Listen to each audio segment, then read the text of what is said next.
Warga Desa Sandang Pangan, Kecamatan Sampolawa, Kabupaten Buton Selatan, Sulawesi Tenggara kini harus bekerja keras. Mereka terpaksa berjalan kaki sejauh 3 km hanya untuk mengambil air bersih. Warga tak punya pilihan, sumber air di kampung mereka kering imbas kemarau panjang. Jalan yang ditempuh warga pun tak mulus. Warga harus berjalan kaki menurun lembah menuju mata air di sekitar bekas galian tambang aspal. Ini dilakukan setidaknya 2 kali dalam sehari. Di sini hanya satu-satunya sumber air ya Pak? Iya, di sini hanya satu sumber air. Jaraknya berapa kilo?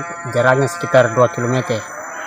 Oh, tidak ada tempat lain lagi? Tidak ada, separuh orang pakai beli mobil. Minimnya air bersih di Desa Sandang Pangan membuat Pemkab Buton Selatan akan segera memberi bantuan.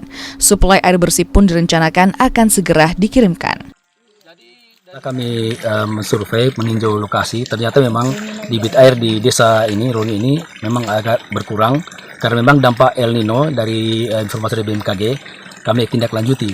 Dan kami sudah buat surat himbauan untuk bagaimana masyarakat supaya menggunakan air itu dengan secukupnya. Kemarau panjang membuat sebagian besar wilayah di Sulawesi Tenggara alami kekurangan air bersih. Warga terpaksa memanfaatkan air bersih yang ada saat ini untuk memenuhi kebutuhan sehari-hari. Devriatno Neke, Kompas TV, Buton Selatan, Sulawesi Tenggara.